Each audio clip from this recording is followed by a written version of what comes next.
필리핀입니다.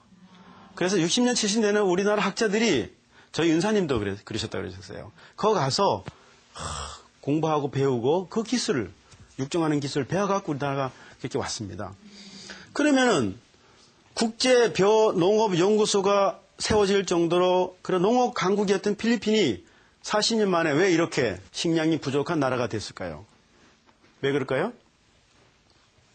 지금 세계 최대 쌀 수입국이 되어버렸어요. 필리핀이. 쌀을 가장 많이 수입하는 나라가 되어버렸어요. 왜냐 그러면은 안이하게 생각한 거예요. 에이, 사 먹지. 뭐 돈 갖고 사 먹지.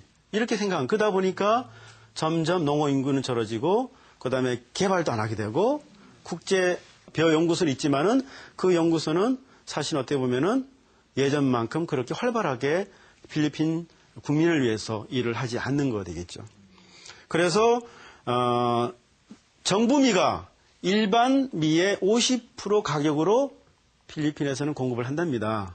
그런데 이게 바로 정부미고요. 정부미는 총을 딱 들고 지키고 있고 일반 미는 그냥 파는 거예요. 비싸니까. 그래서 정부미를 사려고 갔을 때는 군인이 지키는 거예요. 왜냐하면 막 그냥 폭동이 일어나서 막 들고 가버리니까. 그죠?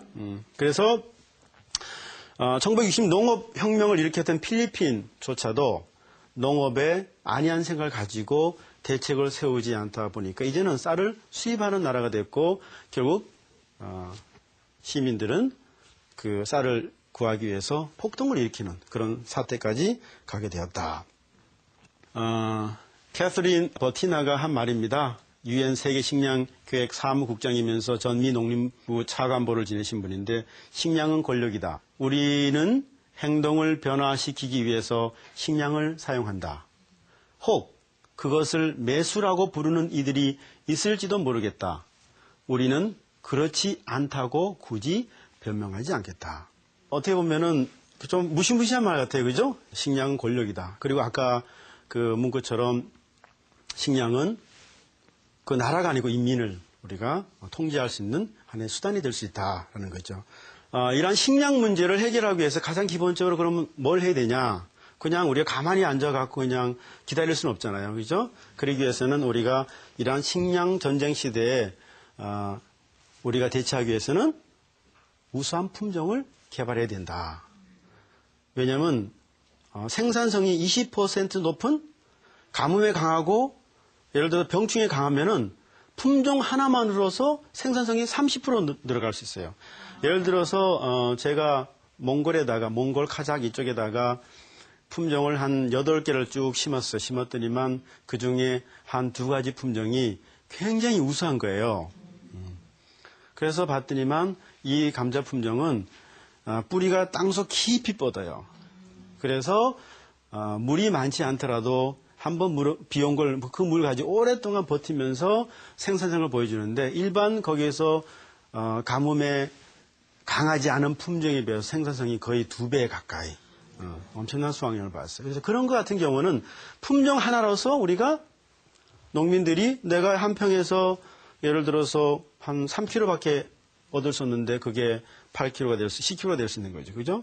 그러면은 제가 100톤 할 때 200톤이 문제가 아니고 50만 톤 생산한다 그러면 100만 톤이 되지 않습니까? 그러면 엄청난 양입니다. 그죠? 엄청난 양의 생산성을 보이게 되고 그러면은 결국은 그것이 식량 문제를 해결하는 데 큰 도움이 될 수가 있다. 그리고 이제 2008년에 유엔이 2008년을 세계 감자의 해 이렇게 정했어요. 모르셨죠?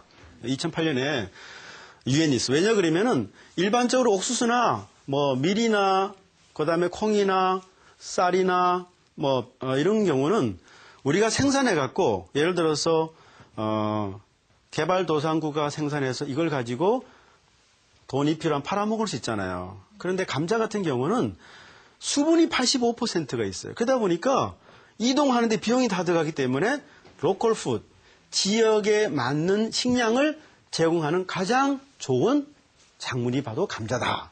그래서 유엔이 2008년에 세계 감자해로 정했고 거기에서 인도에서 인터내셔널 포테이토 컨퍼런스를 해갖고 국제 감자 컨퍼런스를 통해 갖고 전 세계 사람들이 다 모여서 그때 제가 강의한 게 뭐냐면은 가뭄에 강한 그리고 연중 생산하는 품종을 통해 갖고 식량 증산을 하자라는 주제로 제가 강의를 했습니다.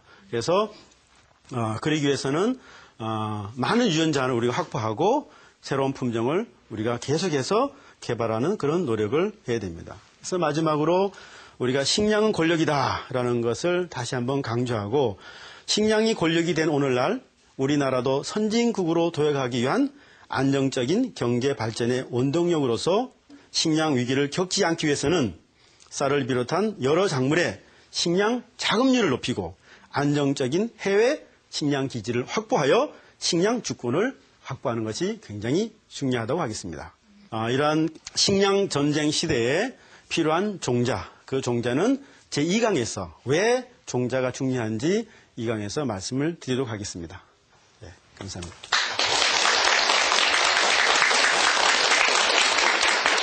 네, 잘 들었습니다. 네. 앞서서 예를 들어주신 IT의 사례를 보더라도 주곡인 쌀을 자급한다는 것이 경제적으로 상당한 의미가 있는 것 같습니다. 우리나라 같은 경우에는 말씀해 주신 것처럼 쌀이 자급이 돼서 다행인데 전체적인 식량 자급률이 28%밖에 되지 않는다는 것은 조금 충격이거든요. 예.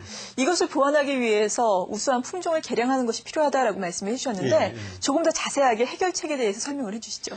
예, 일단은 국가적으로 일단 종자 생산이 안정적으로 되고 좋은 품종을 개발할 수 있는 그런 기반 구축이 지금도 잘하고 있지만은 정부에서 전적으로 예를 들어서 식량 보급률을 일본처럼 50%까지 가기 위해서 법제한다든가 그렇게 조금 좀 강력한 제도적인 조치가 필요하고 그리고 이런 식량 또는 종자 관련된 기업이나 그다음에 학자들 그리고 심지어는 그걸 하고 싶어하는 배우고 싶은 학생들 이런 데에서 좀 적극적인 정부적인 지원이나 이걸 통해 갖고 우리가 인재를 양성해야만 그 다음 세대의 훌륭한 육종가 그 제2의 우장춘 박사님 같은 분이 계속 나올 수 있는 그런 여건이 만들어질 수 있다고 생각하고 있습니다. 그러면은 우리 민족은 워낙 재능이 뛰어나기 때문에 우리 땅에서 종자를 다 생산할 필요 없이 그 종자를 가지고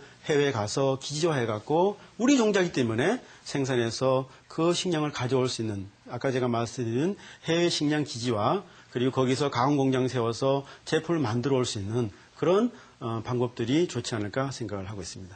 네, 강원대학교 의생명과학부 임학태 교수와 함께하는 TV평생대학 21세기는 종자전쟁 내일 이 시간에 다시 찾아뵙겠습니다. 고맙습니다.